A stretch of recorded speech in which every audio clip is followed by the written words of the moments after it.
ആശ്രയ FM 90. നാടിനൊപ്പം നാട്ടാർക്കൊപ്പം. Loud speaker. അറിവിന്റെ ആഘോഷം. ഗുഡ് ആഫ്റ്റർനൂൺ, നമസ്കാരം and welcome to loud speaker with RJ Elikutty. ഇന്ന് ജനുവരി 30 നമ്മൾ ലെപ്രസി ഡേ ആയിട്ട് ഒബ്സർവ് ചെയ്യുന്ന ഒരു ദിവസമാണ്. അപ്പം ഈ ഒരു ലെപ്രസി എന്ന് പറയുമ്പോഴത്തേക്കും ഒരുപാട് മിഥ്യാധാരണകളാൽ ചുറ്റപ്പെട്ട് നിൽക്കുന്ന ഒരു രോഗമാണ് അല്ലെങ്കിൽ രോഗാവസ്ഥയാണ് ലെപ്രസി അല്ലെങ്കിൽ കുഷ്ഠരോഗം എന്ന് നമുക്ക് പറയാനായിട്ട് പറ്റും. പ്രത്യേകിച്ച് നോക്കുകയാണെങ്കിൽ ഇപ്പോൾ അത്ര കണ്ട് പ്രചാരത്തിൽ ഇല്ലെങ്കിൽ പോലും നമുക്ക് കംപ്ലീറ്റ്ലി ഇറാഡിക്കേറ്റ് ചെയ്യാൻ പറ്റാത്ത ഒരു രോഗം കൂടിയാണ് ലെപ്രസി അല്ലെങ്കിൽ കുഷ്ഠരോഗം എന്നുള്ളത്. അപ്പോൾ ഈ ഒരു ദിവസത്തിൽ നമ്മൾ ഈ ഒരു അസുഖത്തെ പറ്റിയും ഇതിന്റെ ലക്ഷണങ്ങൾ എന്തൊക്കെയാണ് അല്ലെങ്കിൽ എന്താണ് ലെപ്രസി എന്നുള്ളതൊക്കെ അറിയാനായിട്ട് പോവുകയാണ്. അറിവുകളൊക്കെ പങ്കുവെക്കാനായിട്ട് നമ്മുടെ കൂടെയുള്ളത് കൊട്ടാരക്കര റാഫേൽ മോയ് ഹോസ്പിറ്റലിലെ ഡെർമറ്റോളജിസ്റ്റ് ആയിട്ടുള്ള ഡോക്ടർ കീർത്തിപ്രിയ BS ആണ്. നമസ്കാരം doctor, welcome to loud speaker. നമസ്കാരം. ഓക്കെ, അപ്പൊ ഞാനിപ്പോ പറഞ്ഞതുപോലെ തന്നെ ഒരുപാട് മിഥ്യാധാരണകൾ പണ്ട് മുതലേ കേൾക്കുന്ന ഒരു അസുഖമാണ് നമ്മൾ ലെപ്രസി എന്ന് പറയുന്നത്. അതെ. അപ്പം ശരിക്കും ഈ ഒരു രോഗം എന്ന് പറഞ്ഞാൽ എന്താണ്? മറ്റ് ത്വക്ക് രോഗങ്ങളിൽ നിന്ന് ഈ ഒരു രോഗം എങ്ങനെയാണ് വ്യത്യസ്തമാക്കപ്പെടുന്നത്? കാരണം വളരെ തീവ്രതയാർന്ന ഒരു സ്കിൻ ഡിസീസ് ആയിട്ട് നമ്മൾ കാണുന്നതാണ്. അപ്പം എങ്ങനെയാണ് അത് നമ്മളിലേക്ക് പകരുന്നതൊക്കെ? ലെപ്രസി അഥവാ കുഷ്ഠരോഗം അഥവാ ഹാൻസൻസ് ഡിസീസ് എന്ന് പറയും. കുഷ്ഠരോഗം നമ്മൾ ഇന്നും ഇന്നലെയും കാണാൻ തുടങ്ങിയ അസുഖമല്ല.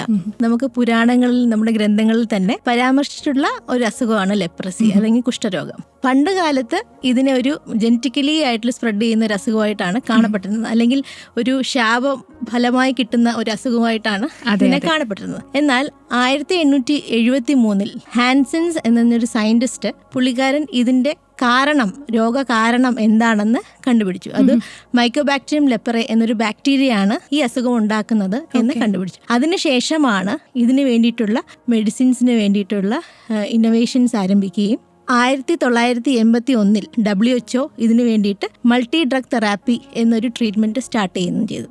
ലെപ്രസി അഥവാ ഹാൻസൻസ് ഡിസീസ് അഥവാ കുഷ്ഠരോഗം എന്ന് പറയുന്നത് ഒരു ട്രീറ്റബിൾ ആയിട്ടുള്ള ഒരു ഇൻഫെക്ഷ്യസ് ഡിസീസ് ആണ്. ഇതുപോലെ ഞാൻ പറഞ്ഞതുപോലെ തന്നെ മൈക്കോബാക്ടീരിയം ലെപ്പറെ എന്നൊരു ബാക്ടീരിയ ആണ് ഇത് ഉണ്ടാക്കുന്നത്. ഓക്കെ, അപ്പം ഈ ഒരു രോഗം ഉണ്ടെന്ന് ഒരാളെ ഡയഗ്നോസ് ചെയ്തിട്ടുണ്ടെങ്കിൽ നമ്മുടെ ആ ഫസ്റ്റ് പ്രോസസ് ഓഫ് ട്രീറ്റ്മെന്റും കാര്യങ്ങളൊക്കെ എങ്ങനെയാണ്? രോഗമുണ്ടെന്ന് ഡയഗ്നോസ് ചെയ്യാൻ തന്നെ കാലതാമസം. അതാണ് ഇപ്പോൾ നടക്കുന്ന സംഭവം. രോഗം നമ്മൾ ഡയഗ്നോസ് ചെയ്ത് കഴിഞ്ഞാൽ, അതായത് ഡയഗ്നോസ് ചെയ്യുന്നത് തന്നെ ക്ലിനിക്കൽ ഫീച്ചേഴ്സിലൂടെയും ടെസ്റ്റുകളിലൂടെയാണ്. അതിന് ഉടൻ തന്നെ ട്രീറ്റ്മെന്റ് സ്റ്റാർട്ട് ചെയ്താൽ നമുക്ക് പൂർണ്ണമായിട്ടും ക്യൂർ ചെയ്യാൻ പറ്റുന്ന ഒരു അസുഖമാണ്. അപ്പൊ മെയിൻലി ഈ ഒരു അസുഖം എങ്ങനെയാണ് നമുക്ക് കിട്ടുന്നത്? കാരണം നമ്മൾ ഞാൻ നേരത്തെ പറഞ്ഞിട്ടുള്ള ഈ ഒരു സ്റ്റിഗ്മ, അതായത് തൊട്ട് കഴിഞ്ഞാൽ പകരും, അവരുടെ അടുത്ത് പോയി നമ്മൾ പരിചരിച്ചാൽ പകരും, ഇങ്ങനെയുള്ള കുറെ കാര്യങ്ങളൊക്കെ ഉണ്ട്. അപ്പം ശരിക്കും എങ്ങനെയാണ് ഈ ഒരു രോഗാണു ബാക്കിയുള്ളവരിലേക്ക് പകരുന്നത്? അത് എങ്ങനെയാണ് നമ്മൾ ഡിറ്റക്ട് ചെയ്യുക? മാം തന്നെ പറയുകയുണ്ടായി കുറച്ച് കാലതാമസം എടുക്കുന്നു. അപ്പൊ എത്രത്തോളം കാലതാമസം ഉണ്ടാവും ആ ഒരു രോഗം ഡിറ്റക്ട് ചെയ്യാനൊക്കെ ആയിട്ട്? ലെപ്രസി എന്ന രോഗം തൊട്ട് കഴിഞ്ഞാൽ പകരുന്ന രോഗമല്ല. അങ്ങനെയാണെങ്കിൽ നമ്മുടെ മദർ തെരേസയ്ക്ക് തീർച്ചയായിട്ടും കുഷ്ഠരോഗികൾക്ക് വേണ്ടി അഹോരാത്രം പ്രവർത്തിച്ച ഒരു മഹത് വ്യക്തിയാണ് മദർ തെരേസ. ഞങ്ങൾ തന്നെ OPDസിലാണെങ്കിലും ലെപ്രസി ഉള്ള പേഷ്യൻസിനെ നമ്മൾ കൈകൊണ്ട് തന്നെയാണ് എക്സാമിൻ ചെയ്യുന്നത്. ഒരിക്കലും നമ്മൾ തൊട്ടത് കൊണ്ടോ അവരുമായിട്ട് ഇടപഴകിയത് കൊണ്ടോ അല്ലെ അവരോടൊപ്പം ഒരു നേരം ആഹാരം കഴിച്ചുകൊണ്ടോ ഒരിക്കലും ഇത് സ്പ്രെഡ് ആവത്തില്ല. ഇത് നമ്മുടെ ശ്വാസകോശ സ്രവങ്ങളിൽ നിന്നാണ് കൂടുതലും സ്പ്രെഡ് ആവുന്നത്. അവർ ചുമക്കുകയോ തുമ്മിയോ ചെയ്യുമ്പോഴൊക്കെയാണ് ഇത് സ്പ്രെഡ് ആവുന്നത്. അതും നമ്മൾ ഒരു എക്സ്പോഷർ അല്ല, മൾട്ടിപ്പിൾ എക്സ്പോഷറിലൂടെയാണ് സ്പ്രെഡ് ആവുന്നത്. അതുപോലെ തന്നെ നമ്മൾ കുഷ്ഠരോഗം നിർണയിച്ചു കഴിഞ്ഞാൽ രോഗികളുടെ എല്ലാവർക്കും കൺസേൺ ആണ് വീട്ടിലുള്ളവർക്ക് പകരുമെന്നുള്ളത്. ട്രീറ്റ്മെന്റ് സ്റ്റാർട്ട് ചെയ്ത് ഫസ്റ്റ് ഡേ തൊട്ട് തന്നെ ഒരു 99% ഇൻഫെക്ഷൻ മറ്റുള്ളവരിൽ നിന്ന് സ്പ്രെഡബിലിറ്റി കുറയുകയാണ് ചെയ്യുന്നത്. അപ്പോൾ നമ്മൾ പ്രോപ്പറായിട്ട് എഡ്യൂക്കേറ്റ് ചെയ്ത് കഴിഞ്ഞാൽ നമുക്ക് ഇത് സ്പ്രെഡബിലിറ്റി കുറയ്ക്കാൻ പറ്റും. മറ്റേതല്ല, ഒരു വട്ടം നമ്മൾ അവർക്ക് സമ്പർക്കം പുലർത്തിയെന്ന് വെച്ചിട്ട് നമുക്കത് സ്പ്രെഡ് ആവത്തില്ല. എയർബോൺ ആയിട്ട് മാത്രമേ ഇത് സ്പ്രെഡ് ആവും. അപ്പോൾ ഡോക്ടർ, എനിക്ക് ചോദിക്കാനായിട്ടുള്ളത്, ഈ ഒരു രോഗത്തിന്റെ അണുക്കള് നമ്മളിൽ ഉണ്ടെന്ന് എങ്ങനെയാണ് തിരിച്ചറിയുന്നത്? അല്ലെങ്കിൽ എത്ര നാൾ കഴിഞ്ഞാണ് ഈ ഒരു രോഗത്തിന്റെ ലക്ഷണങ്ങൾ നമ്മുടെ ഉള്ളിൽ പ്രകടമാകുന്നത്? അതായത് നമുക്കിപ്പോൾ ഒരാൾക്ക് ലെപ്രസി ഡയഗ്നോസ് ചെയ്യാൻ ഏകദേശം സിംറ്റംസ് വരാൻ തന്നെ ഒരു 2 മുതൽ 5 വർഷം വരെ എടുക്കും. ഈവൻ ഇത് ഒരു കോംപ്ലിക്കേറ്റഡ് ലെപ്രസി ആണെങ്കിൽ ഈവൻ 12 വർഷം വരെ എടുക്കാം.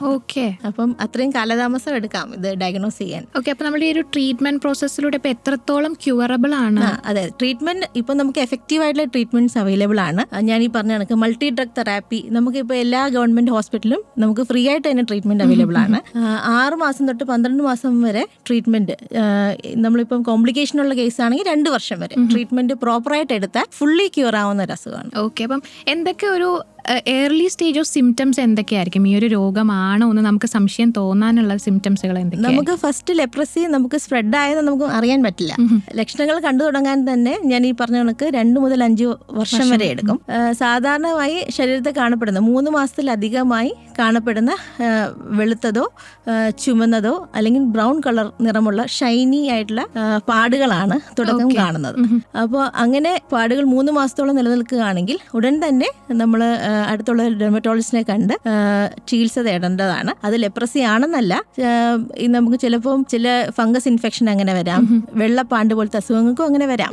അപ്പോൾ നമുക്ക് ഏതാണെന്ന് തിരിച്ചറിയണമെങ്കിൽ നമുക്ക് 3 മാസത്തിൽ കൂടുതലായിട്ട് ആ പാടുകൾ അതുപോലെ നിലനിൽക്കുന്നുണ്ടെങ്കിൽ നമ്മൾ ഡോക്ടറെ കണ്ട് വേണ്ട ഇൻവെസ്റ്റിഗേഷൻസ് ചെയ്യേണ്ടതാണ്. ശരിക്കും പറഞ്ഞിട്ടുണ്ടെങ്കിൽ ഇപ്പോൾ പറഞ്ഞ ഈ ഒരു കണ്ടീഷൻസ് നമ്മുടെ ബോഡിയിൽ കാണുന്ന സമയത്ത് ഇത്തരത്തിലുള്ള സിംറ്റംസ് കാണുമ്പോൾ ആളുകൾ അത് അവഗണിച്ചുകൊണ്ട് ഒരു സാധാരണ എന്തെങ്കിലും ആയിരിക്കും എന്നുള്ള രീതിയിലുള്ള സിനറിയോസ് ഒക്കെ നമ്മൾ കണ്ടുവരാറുണ്ടോ? അപ്പം മാമിന് അങ്ങനെ ഒരു എക്സ്പീരിയൻസ് ഉണ്ടായിട്ടുണ്ടോ? എൻ്റെ ലൈഫിൽ ഞാൻ PG ചെയ്തുകൊണ്ടിരുന്ന സമയത്ത് ഞാൻ കൂടുതൽ ലെപ്രസി കേസുകൾ കണ്ടിട്ടുണ്ട്. അത് തമിഴ്നാട്ടിലായിരുന്നു. നമ്മുടെ നാട്ടിൽ വന്നത് റയറായിട്ട് മാത്രമേ ഞാൻ കണ്ടിട്ടുള്ളൂ ലെപ്രസി കേസ്. ഡയഗ്നോസ് ചെയ്യാൻ ലേറ്റ് ആവുന്ന കാര്യം ഇതുപോലെ തന്നെ നമുക്കിപ്പോൾ ഒരു ലെപ്രസി എന്നൊരു ഈ ഒരു അസുഖം അല്ലെങ്കിൽ കുഷ്ഠരോഗം എന്ന അസുഖം ഇപ്പോൾ കോമൺ അല്ല. അപ്പോൾ ഒരാൾക്ക് ഒരു ലൈറ്റ് കളർ അല്ലെങ്കിൽ ഒരു റെഡിഷ് ഒരു ലീഷൻ സ്കിന്നിൽ കണ്ടു കഴിഞ്ഞാൽ ആൾക്കാർ വിചാരിക്കും ചെറിയ അലർജി വല്ലതായിരിക്കാം അല്ലെങ്കിൽ എന്തെങ്കിലും ഫംഗസ് ഇൻഫെക്ഷൻ എന്തെങ്കിലും ആയിരിക്കാം എന്നൊരു തെറ്റിദ്ധാരണയിലാണ് മുന്നോട്ട് പോയിക്കൊണ്ടിരുന്നത്. നമ്മൾക്കൊരിക്കലും എനിക്ക് ലെപ്രസി വരുമെന്ന് ചിന്തിക്കില്ലല്ലോ.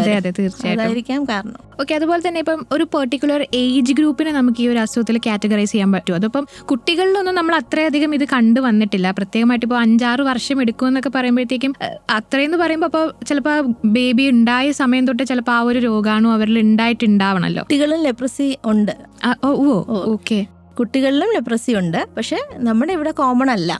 കാരണം ഒരു ഫിനാൻഷ്യൽ സ്റ്റാറ്റസിൽ ജീവിക്കുന്നവരും ക്രൗഡഡ് ഏരിയസിലൊക്കെ ആണ് കൂടുതലും സ്പ്രെഡബിലിറ്റി കാണുന്നത്. കുട്ടികളിലും ഉണ്ട്. 5 to 12 years കുട്ടികൾ കാണപ്പെടാറുണ്ട്. അതുപോലെ ഒരു 30 to 60 years മുതിർന്നവരിലും കാണപ്പെടാറുണ്ട്. ഈ ഒരു രോഗത്തിന്റെ ഒരു സങ്കീർണമായിട്ടുള്ള അവസ്ഥ എന്ന് പറയുന്നത് എത്രത്തോളം തീവ്രമാകാം ഈ ഒരു അസുഖം ഒരാളിൽ വന്നിട്ടുണ്ടെങ്കിൽ? അതായത് ലെപ്രസി നമ്മൾക്കിപ്പം പല ടൈപ്പ് ഉണ്ട്.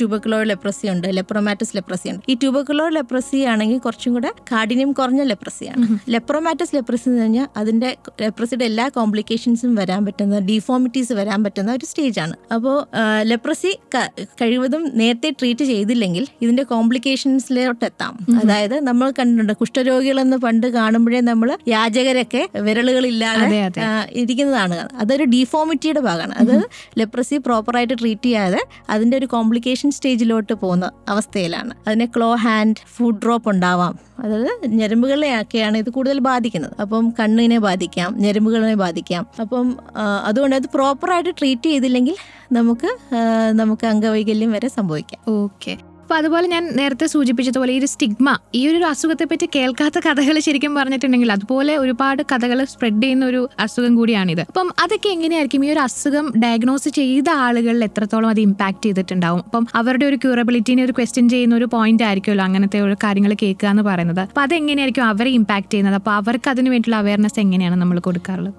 ഇപ്പോൾ കൂടുതലായിട്ട് ഹെൽത്ത് എഡ്യൂക്കേഷൻ ഇതിന്റെ പിന്നിലുണ്ട്. കാരണം ഒരു പേഷ്യന്റ് ഒരു ലെപ്രസി ഡയഗ്നോസ് ചെയ്ത് കഴിഞ്ഞാൽ അവർ ട്രീറ്റ്മെന്റ് എടുക്കുന്നത് മെഡിസിൻ ട്രീറ്റ്മെന്റ് മാത്രമല്ല, ഒരു സൈക്കോതെറാപ്പിയും കൂടെ വേണം. ആക്ച്വലി അവർക്കൊരു മെന്റൽ ഡിപ്രഷൻ ഉണ്ടാവുക എന്നുള്ളതാണ് ഫസ്റ്റ്. കാരണം മറ്റുള്ളവർ എന്നെ അകറ്റി നിർത്തുമോ, വീട്ടിലുള്ളവർ എന്നെ അകറ്റി നിർത്തുമോ എന്നുള്ളൊരു ടെൻഷൻ അവരിൽ എപ്പോഴും ഉണ്ടാവും. അപ്പോൾ അവർക്ക് ഇപ്പം പ്രോഗ്രാംസ് ഉണ്ട്, അതിനുവേണ്ടി ഹെൽത്ത് എഡ്യൂക്കേഷന് വേണ്ടിയുള്ള പ്രോഗ്രാംസ് ഉണ്ട്. അപ്പം അത് നമുക്ക് മെഡിസിൻ കൊടുക്കുന്നതോടൊപ്പം തന്നെ ആ കൗൺസിലിങ്ങും കൊടുക്കാറുണ്ട്. അപ്പോൾ ഒരു പരിധി വരെ നമുക്ക് അതിലൂടെയൊക്കെ അവരെ പ്രോപ്പറായിട്ട് ക്യൂർ ഉണ്ടല്ലോ. അപ്പോൾ ഒരു 6 to 12 monthsനുള്ളിൽ നിങ്ങൾക്ക് പ്രോപ്പറായിട്ട് ഒരു നോർമൽ ലൈഫ് ലീഡ് ചെയ്യാം എന്നുള്ളത് ഒരു പ്രോപ്പറായിട്ട് എഡ്യൂക്കേറ്റ് ചെയ്യുന്നുണ്ട്. ഇപ്പം മാത്രമല്ല, നമ്മുടെ കേരളം കുറച്ചുകൂടെ എഡ്യൂക്കേറ്റഡ് ആയതുകൊണ്ട് തന്നെ പറഞ്ഞാലും അവർക്കത് ഉൾക്കൊള്ളാൻ പറ്റും. അപ്പം അതുപോലെ തന്നെ നമ്മൾ ചോദിക്കുകയാണെങ്കിൽ ഇപ്പം പറയുകയുണ്ടായി ഒരു 6 to 12 monthsനുള്ളിൽ നമുക്ക് ആ ഒരു അസുഖം നമുക്ക് മാറ്റിയെടുക്കാനായിട്ട് പറ്റുന്നു. പക്ഷെ അതൊരു റീബൗണ്ട് ചെയ്യാനുള്ള ഒരു ചാൻസുകൾ ഉണ്ടോ? ഞാൻ നേരത്തെ പറഞ്ഞ പോലെ 6 to 12 months അതൊരു ലോങ് ടേം ട്രീറ്റ്മെന്റ് ആണ്. അപ്പോൾ ഇതിന്റെ ഒരു പ്രശ്നം എന്ന് പറഞ്ഞാൽ മെഡിസിൻ സ്റ്റാർട്ട് ചെയ്യുമ്പോഴത്തേക്ക് നല്ല ആവേശത്തോടെ തുടരും. അപ്പോൾ നമ്മളുടെ ചുറ്റുപാടുമുള്ളവർ പറയും ഇത് കഴിച്ചാലും നമുക്ക് ലിവറിന് പ്രശ്നം വരും, കിഡ്നിക്ക് പ്രശ്നം വരും, അങ്ങനെ കോംപ്ലിക്കേഷൻസ് ഉണ്ടാവാം. ഇത് കേൾക്കുമ്പോൾ തന്നെ രോഗലക്ഷണങ്ങൾ കുറച്ച് കുറയുമ്പോൾ ഇവർ ഓട്ടോമാറ്റിക്കായിട്ട് ഇത് നിർത്താനുള്ള പ്രവണത ഇവരിൽ കാണും.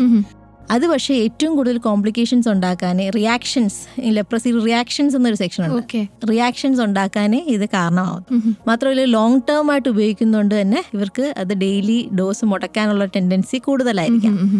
അതൊരു വലിയൊരു റിലാപ്സിലോട്ട് പോകാൻ ചാൻസ് ഉണ്ട്. ഓക്കെ. അപ്പൊ അതുപോലെ ഇപ്പം മറ്റസുഖങ്ങളിലൊക്കെ നമ്മൾ പ്രതിരോധിക്കാനായിട്ട് വാക്സിനേഷൻസും അങ്ങനെയുള്ള കാര്യങ്ങളൊക്കെ ഉണ്ട്. അപ്പം ഈ ഒരു രോഗത്തെ പ്രതിരോധിക്കാൻ അത്തരത്തിലുള്ള എന്തെങ്കിലും കാര്യങ്ങളുണ്ടോ, അതോ ഇനി അങ്ങനെ വരാനായിട്ടുള്ള ചാൻസുകൾ ഉണ്ടോ?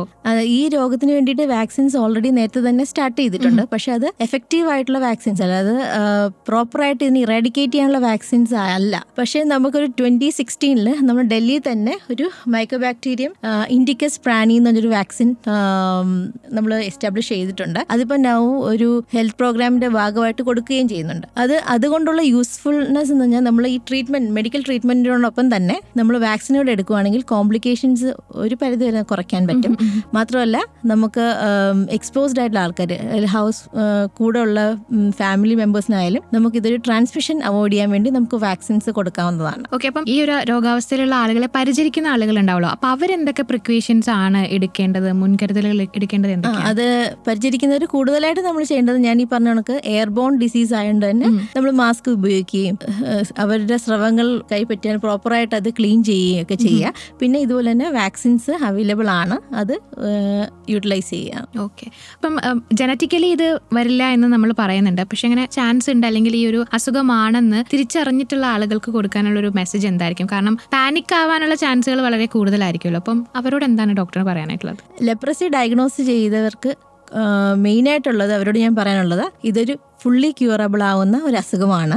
നിങ്ങളൊന്നും തന്നെ വിഷമിക്കേണ്ട കാര്യമില്ല. പ്രോപ്പറായിട്ട് ട്രീറ്റ്മെന്റ് ഡോക്ടർ പറഞ്ഞതനുസരിച്ച് 6 months ആണെങ്കിൽ 6 months, 12 months ആണെങ്കിൽ 12 months നിങ്ങളുടെ രോഗാവസ്ഥ അനുസരിച്ച് ട്രീറ്റ്മെന്റ് എടുക്കുകയാണെങ്കിൽ ഇത് ഫുള്ളി ക്യൂർ ആവും. മാത്രമല്ല നമുക്കിത് ഒരാൾ തൊട്ടത് കൊണ്ടോ ഒരാളോട് സംസാരിച്ചത് കൊണ്ടോ അല്ലെങ്കിൽ കൂടുതലായിട്ട് ഇടപഴകിക്കൊണ്ടോ ഇത് ഒറ്റ എപ്പിസോഡ് കൊണ്ട് ഇത് സ്പ്രെഡ് ആവത്തില്ല. അപ്പോൾ നിങ്ങൾ ട്രീറ്റ്മെന്റ് കറക്റ്റായിട്ട് എടുക്കുകയാണെങ്കിൽ തന്നെ നിങ്ങൾക്ക് ഇൻഫെക്ഷ്യസ് സ്റ്റേജ് മറ്റുള്ളവർക്ക് പകർന്നു കൊടുക്കുന്ന ഒരു അവസ്ഥയിൽ നിന്ന് തന്നെ ഒഴിവാകാൻ പറ്റുന്നതേ ഉള്ളൂ. അപ്പം നിങ്ങൾക്ക് എല്ലാ സപ്പോർട്ടും നമ്മുടെ ഗവൺമെന്റ് തരുന്നുണ്ട്, അത് യൂട്ടിലൈസ് ചെയ്യാന്നുള്ളതാണ് എൻ്റെ അഭിപ്രായം. അതുപോലെ തന്നെ ചോദിക്കുകയാണെങ്കിൽ ഒരു കാര്യം കൂടി ആഡ് ചെയ്യണം, ഈ ഫുഡ് ഡയറ്റിലൊക്കെ അവരെന്തെങ്കിലും കാര്യങ്ങൾ പ്രത്യേകമായിട്ട് ശ്രദ്ധിക്കേണ്ടതായിട്ടുണ്ടോ?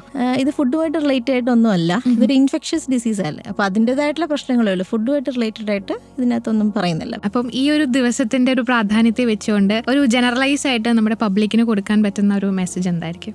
Jan 30th ആണ് നമ്മൾ വേൾഡ് ലെപ്രസി ഡേ ആയിട്ട് നമ്മൾ കരുതുന്നത്. അപ്പോൾ ഈ ലെപ്രസി പോലത്തെ അസുഖം നമ്മുടെ കൺട്രിയിൽ നിന്ന് തന്നെ ഇറാഡിക്കേറ്റ് ചെയ്യേണ്ട സമയം കഴിഞ്ഞിരിക്കുന്നു. നമ്മുടെ കേരള ഗവൺമെന്റ് ബാലമിത്ര, അശ്വമേധം പോലുള്ള പദ്ധതികൾ 2025 നമ്മുടെ ലെപ്രസി ഫുൾ ഇറാഡിക്കേറ്റ് ചെയ്യാനുള്ള പദ്ധതികൾ നേരത്തെ തന്നെ തുടങ്ങിയിട്ടുണ്ട്. അതിൻ്റെ ഒരു വൈൻഡ് അപ്പ് ഘട്ടങ്ങളിലാണ് ഇപ്പോൾ. അതുകൊണ്ട് നിങ്ങൾക്ക് ഞാൻ നേരത്തെ പറഞ്ഞ കണക്ക് ശരീരത്തിൽ ഏതെങ്കിലും വെളുത്തതോ തടിച്ചതോ ചുമന്നതായിട്ടുള്ള പാടുകൾ ഉണ്ടെങ്കിൽ, സെൻസേഷൻ ഇല്ലാത്ത പാടുകൾ, അതായത് ചൂടോ തണുപ്പോ സെൻസേഷൻ ഒട്ടും ഇല്ലാത്ത പാടുകൾ 3 മാസത്തിൽ കൂടുതൽ നിൽക്കുന്നുണ്ടെങ്കിൽ നിങ്ങൾ അടുത്തുള്ള ഡെർമറ്റോളജിസ്റ്റിനെ കണ്ട് നിങ്ങളുടെ ട്രീറ്റ്മെന്റ് ലെപ്രസി ആണോ വേറെ എന്തെങ്കിലും അസുഖമാണോ എന്നുള്ളത് കണ്ടുപിടിച്ചതിന് ട്രീറ്റ്മെന്റ് ഉടനടി സ്റ്റാർട്ട് ചെയ്യേണ്ടതായിട്ടാണ് ഞാൻ പറയുന്നത്. Okay ma'am, okay, thank you so much. അപ്പോൾ ഈ ഒരു ദിവസത്തിൽ ഇത് നമ്മുടെ കൊടുക്കാൻ പറ്റുന്ന ഏറ്റവും വലിയൊരു അവയർനെസ് തന്നെയായിരുന്നു. കാരണം ഇപ്പോഴും എനിക്ക് പറയാനുള്ളത് ഈ സ്റ്റിഗ്മ തന്നെയാണ് ഈ ഒരു രോഗത്തിന് ഏറ്റവും കൂടുതൽ ബാക്കിയുള്ളവരിൽ പാനിക് ആക്കുന്നത്. അപ്പം അവർക്ക് വേണ്ടിയിട്ടുള്ള ഒരുപാട് അവയർനെസ് ആയിട്ടുള്ള കാര്യങ്ങൾ പറഞ്ഞു തരാനായിട്ട് പറ്റിയപ്പോൾ താങ്ക് യു സോ മച്ച് ഞങ്ങളുടെ ജോയിൻ ചെയ്തത്. ചികിത്സിച്ച് ഭേദമാക്കാൻ സാധിക്കുന്ന ഒരു രോഗമാണെങ്കിലും അവബോധമില്ലായ്മ കാരണം ആളുകൾക്കിടയിൽ പല തെറ്റിദ്ധാരണകളും ഇന്നും പടർന്നുകൊണ്ടിരിക്കുന്ന ഒരു രോഗമാണ് കുഷ്ഠരോഗം അഥവാ ലെപ്രസി. ഇന്ന് ലോക കുഷ്ഠരോഗ നിർമ്മാർജ്ജന ദിനമായിട്ട് ആചരിക്കുന്ന ഈ ഒരു ദിവസത്തിൽ ഈ ഒരു രോഗത്തെ പറ്റി ഒരുപാട് കാര്യങ്ങൾ പങ്കുവെച്ചുകൊണ്ട് ഡോക്ടർ നമ്മളോട് സംസാരിക്കുകയുണ്ടായി. ഈ ഒരു ദിനത്തിൽ നമുക്കും ഒരുമിച്ച് പ്രവർത്തിക്കാം, കുഷ്ഠരോഗം ഈ ലോകത്ത് നിന്ന് തന്നെ നമുക്കും ഇല്ലാതാക്കാം എന്നൊരു സന്ദേശത്തോടു കൂടി തന്നെ ഇന്നത്തെ ലൗഡ് സ്പീക്കറിന്റെ അധ്യായവും ഇവിടെ വൈൻഡപ്പ് ചെയ്യുകയാണ്. ഇനിയും നിങ്ങൾക്ക് ഉപകരിക്കുന്ന രീതിയിലുള്ള ഒരുപാട് ഇൻഫോർമേറ്റീവ് ഹെൽത്ത് കെയർ ടിപ്പുകളൊക്കെ ആയിട്ട് ലൗഡ് സ്പീക്കറിൽ വീണ്ടും കേൾക്കുന്നത് വരെ it's me R J Elikutty signing of.